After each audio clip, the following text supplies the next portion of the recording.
Harshvardhan Roongta, CFP and co-founder of Roongta Securities is joining in. Harsh, thank you so much for taking the time. Good evening and sorry to have kept you waiting.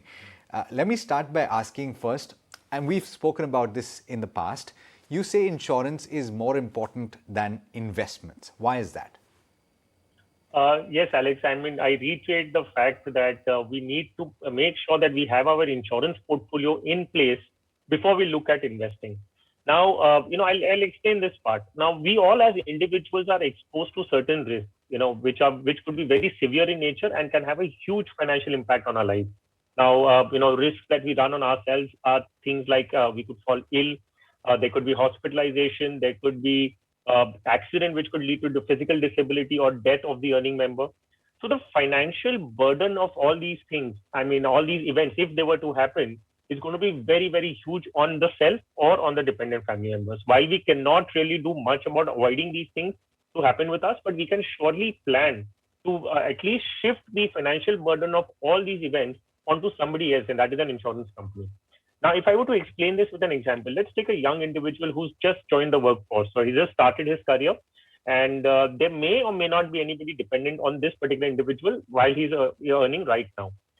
And irrespective of however healthy a lifestyle that you may maintain, there are instances where you could fall ill. There could be an accident which could lead to disability or death in that case. And there could be a huge financial burden on this individual just when he's starting off his career. Now, insurance as a mechanism will help you meet with those financial burdens at that point in time. So let's look at a situation. A fresh individual has just started in the workforce, hasn't really accumulated that kind of corpus that is required to take care of all these exigencies in life, but they were to happen. So how do you deal with those? You could all possibility get into a debt. You'll have to borrow to meet all those expenses of your illness or hospitalization or any kind of disability. So insurance in this case becomes that cushion wherein until you've created that assets for yourself, this fills in that gap of financial burden. So, I mean, if I may use an example of a Mediclaim, popularly known as Mediclaim, the hospitalization policy. If a person falls ill and going to be hospitalized, the expenses could be anything. It could be a couple of lakhs going up to probably 25, 30 lakhs as well, or even 50 lakhs for that matter. Now, how is that individual going to meet those expenses at the beginning of his career when you don't really have accumulated that corpus? So you buy a health insurance policy. 10 to 15,000 rupees premium is what you pay annually for a young individual I'm talking about, and you get a cover of as much as 50 lakh of rupees. Now, most certainly, everybody in their career can afford about 1,000 or 1,500 rupees contribution towards an health insurance plan and make a provision for 50 lakhs. You can afford the premium today, but can you afford the consequences if you don't have that policy? So it could be like about a couple of lakhs altogether.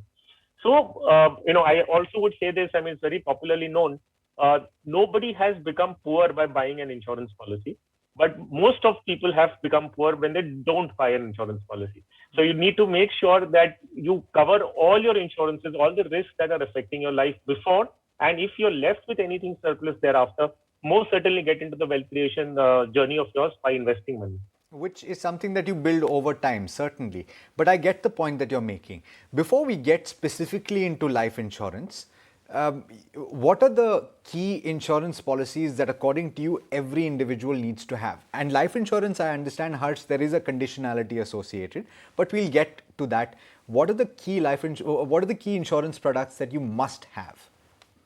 So, well, Alex, I'll put that into three categories. Very simply put, three types of personal insurances you must very clearly look at. If you don't have, please buy them. If you have, please review them whether they're sufficient or not. So these three policies, one would be the Mediclaim, the popularly known as Mediclaim, but it is a hospitalization expenses reimbursement policy. So you need to make sure that you have a good Mediclaim in place. So that's the first thing. And that you need to buy for all family members, need not only the earning members of the family. So you have your spouse, your children who are minors, please make sure you insure everybody, including your senior citizen parents. The second insurance that you need to buy, which will be for the earning member of the family, would be a disability insurance cover. So disabilities could happen because of illness, a critical illness kind of a policy, which takes care of loss of income in case of any diagnosis of critical ailment. Or there could be a personal accident policy, disability because of accident. The third, of course, what we're talking about is a life insurance policy. So all the earning members of the family should insure themselves via a term plan only, and that's the life insurance. The three policies hospitalization policies, disability insurance, and life insurance, which is essentially paid out on case of death of the earning member. So you very clearly mentioned, Harsh, that an insurance policy is meant to shift the risk from the individual to the insurance company. For that purpose, you are paying a premium. The premium that you're paying is a cost that you're incurring in order to shift the risk from the individual to the insurance company. When it comes to life insurance, then, you could argue that life insurance is not valid in every situation, right? There are few situations in which you don't necessarily need a life insurance policy. Why would you not need a life insurance policy? Yeah, absolutely right, Alex. I mean, life insurance is something that has a condition attached to it that you may not take it. Now, so you were very well summed up saying that why do you need a life insurance? You need life insurance because if there's an earning member of the family and he or she has dependents on that active income, and if you're not there, you want to make sure that your family is financially compensated and is taken care of. So all those cases which does not apply to this, I mean, this particular reason, you don't need to buy insurance. So, for example, there could be a person who's single, who's unmarried, does not have a family, does not have, whose parents also not depend on him or her. Then you don't need to buy an insurance because in case you're not there, who is likely to be financially affected because of that? Nobody. If there is nobody, then you don't need to plan for, pass on that money to somebody who's a third or second or third relative. The another case would be an ultra high net worth individual who have, a huge income generating assets on their own. So in case something happens to them, there is an asset which is already built, which can take care of all the financial requirements of the dependents or for your own self as well in case you're disabled. So then you don't need insurance because you have a reasonable amount of money. And I remember having this conversation once with you earlier where we spoke about one very high net worth individual saying that what will he do with about a couple of lakhs or a crores worth of insurance when the net worth is in a couple of thousand crores.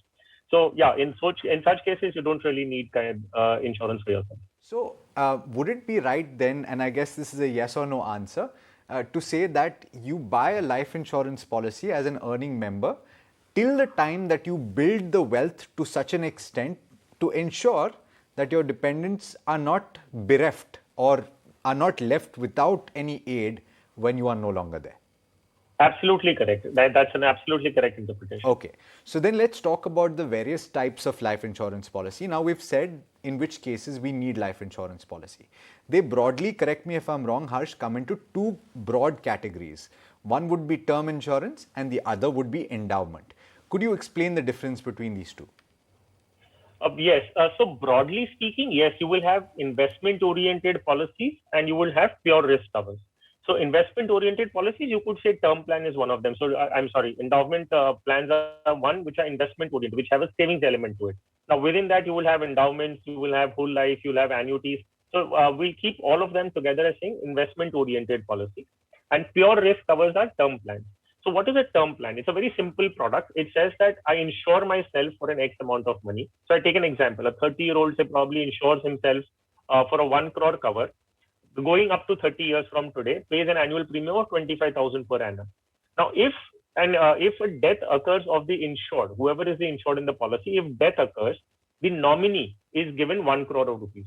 If nothing happens in this entire tenure of 30 years, then nothing comes back to you at the end of 30 years.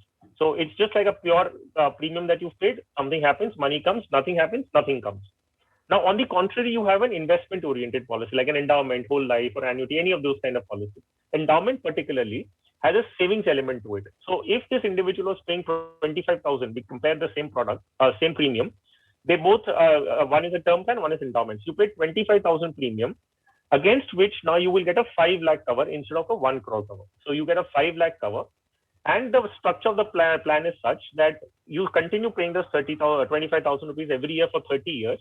If death occurs in the next 30 years from in that policy tenure, the sum insured, which is 5 lakhs, plus the accumulated bonuses until the year of death. So after 10 years, if death occurs, 10 years bonus is accumulated in the policy. The nominee gets 5 lakhs plus 10 years of bonus that is accumulated in the policy. If nothing happens at the end of 30 years, you get 5 lakhs plus all the bonuses of the entire 30 years back in your hand. So there is a savings element to this. And that's the basic distinction and the premium comparisons that I've given you. Term plan is a low cost premium because you get a high cover. And the other, it's more of an investment oriented policy. So your cover would be 5 lakhs. Be fair to say that in most situations, Harsh, when it comes to endowment policies, which is essentially, I would think that the premium is a combination of the life cover as well as the investment contribution. Generally, you will see that the life cover is not as substantial as you would possibly get if you take a pure play term policy. Yes, most certainly, because as I said, a 25,000 contribution in endowment gets you 5 lakh of cover. A 25,000 contribution in term plan gets you 1 crore of cover. Because there is no savings element in a term plan. In an endowment, the 5 lakh, the mortality cost, the premium cost to cover to give you a 5 lakh cover is deducted out of the 25,000 that you're paying, and the balance amount gets invested on your behalf. So most certainly, yes, I mean the premiums will be much lower in case of a term plan as compared to an endowment plan. It is often said, and financial planners often say, that you should not mix insurance and investment. Is it only because if you're buying a pure play term insurance policy, you have a substantial cover that you can buy? And also, or is it also because these insurance investments that you make or these endowment plans, they don't yield as much as other pure play investment products? Yes, you're absolutely right. So, in fact, if you talk about an endowment or savings oriented insurance policies, they're highly restrictive in nature. They're very high in cost and they have very high penalties in case you want to exit in the tenure of the policy. So, the example that we used, if you take a policy for 30 years and want to exit after 10 years, there's a great possibility that you might not even recover your premium, the principal that you've contributed. There are very high penalties if you were to exit out of an insurance policy before the tenure gets over. Now, and the second point, most importantly, being that you're buying an insurance for a simple reason that you want to cover yourself. You want an adequate cover. Now, if you were to buy an adequate cover, the only affordable way of doing that is a term plan. So, if you wanted a 1 crore cover and you're going for an endowment, instead of paying 25,000, you will have to possibly pay about a 5 lakhs a year. So, not many people could afford that kind of money. And the third most important point is, as you rightly pointed out, that if you're investing in an insurance policy, what are you gaining at the end of it? I mean, one, the restrictions, putting everything in one place. If you were to wait till maturity and get money back, the returns that you generate, the IRR that I'm talking about, that you generate on an insurance policy will not even beat inflation. In fact, in most cases, it could even be lower than a bank fixed deposit rate or a PPF for sure. So, what is the real advantage of investing into an insurance policy? I mean, to my mind, nothing really. You don't even get insurance in the right manner. You don't even get the right kind of return. So keep your investments and insurance separate. Buy a term plan for all your insurance requirements. Use your PPF, the bank deposits, mutual funds, and all pure savings products for your investment needs, where you'll actually beat inflation, create wealth for yourself. So then I'm going to change the next question that I was going to ask you. I was going to ask you if there was any case for somebody to buy an endowment plan.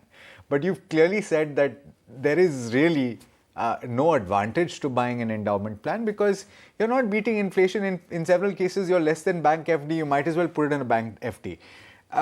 Then the question that I will ask you, Harsh, is that you meet people practically every weekend. If you ask every third person, if you ask, you will probably get an answer कि हाँ, you know, मेरे पड़ोस वाले ने मुझे insurance policy दे दिया. You know, my auntie from school gave me an insurance policy. Life insurance policies have been sold like that for, I think, decades now. What do you do if you have a dud insurance policy that is not yielding much? The penalty, as you said, is significant. Is it better that you just do away with it and accept that loss? Yes, in fact, you're absolutely right. I mean, insurance, our forefathers, see, let's give it to them in those decades also. I mean, in those generations. So, you know, when my grandfather probably was looking out to invest, I mean, the investment market in India was not that mature. The regulations were not that good as they are today. So, product development, etc., options were very limited. So, people would land up buying those insurance policies as a means of investing. So yes, and the second factor, of course, being, you know, every neighborhood, every family will have a couple of insurance advisors in their family, and there'll be targets that they have to fulfill where they'll sell you a policy, big, small, whatever. Now, if you are already with that kind of a policy, you must realize for yourself, do you really want to continue with this policy? Because in case you've paid for 10 years out of 30 years, and you've realized that you don't want to be in this policy, are you really telling yourself that you want to continue with this mistake for another 20 years from now? I mean, it's a long amount of time, right? And there's a lot of money involved in it. What I'd rather suggest, if you're in such a situation, there is one option that you stop paying. So that's called a paid up option. So you just simply stop paying. Everything gets freezed at that point as of today. And all those benefits that have accrued in the policy, nothing has accrued further, but you will get everything at the end of the policy period. In this case, say probably the end of 20 years from now, at the end of 30 years in total.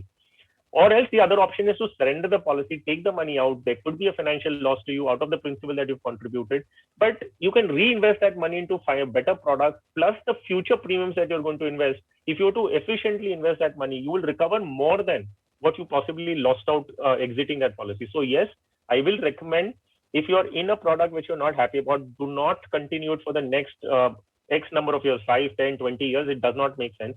Exit out of it, take a proper prudent investment route, and then you will recover much more than what you've lost right now. That is the general experience that I would like to share. And I would urge people to do that and not continue with policies for the next 10, 20 years just because you don't want to bear a loss right now. Advice, I think. The last couple of points, and Harsh, this is, I guess, now, I guess the most important point, because you're talking about term insurance. The question is, how much term insurance should you have? What kind of cover? And there is a bit of a flexibility that you are given, right, in terms of the payment of the premium. From a financial planning standpoint, is there a preferred periodicity of payment by which, so you can hasten the process of the payment of premium? So should you do that if you can?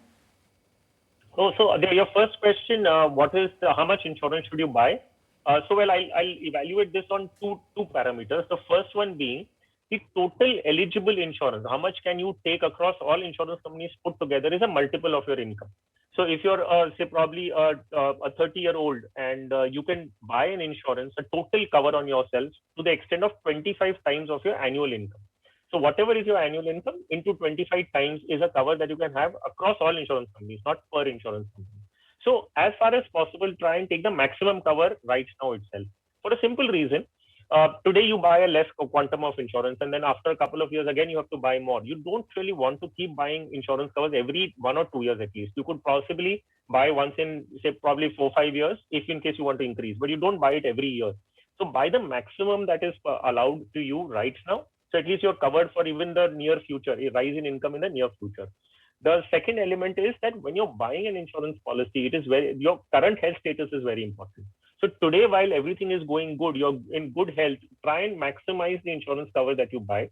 Who knows tomorrow, by the time, even after a year, if you want to go in for an insurance and you've unfortunately contracted an illness or some kind of accident or disability, you might not get insurance at all. So might as well buy it when everything is going good, buy the maximum that is permittable. The third element that you asked was the premium modes. So yes, so you're talking about an individual who wants to buy the maximum cover today, but cannot pay annually, cannot pay that entire amount as a lump sum in a year.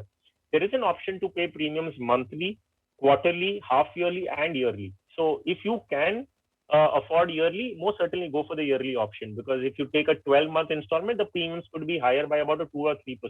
So that's fine. I mean, it's not a prohibitively high cost that you can avoid, that you should think of avoiding. It's more about the convenience. Most importantly, buy the maximum cover that you can buy today, because you don't want to keep buying every time, every year or two. And secondly, your health status is good today, so please buy it today. If God forbid, you contract any illness, you will not get insurance at all. So just prepone all those requirements. Take a little bit of a stress today if needed, but buy the maximum cover that is permissible. Thank you so much, Harsh, for joining in. It's been an insightful conversation as always, and always a pleasure speaking with you.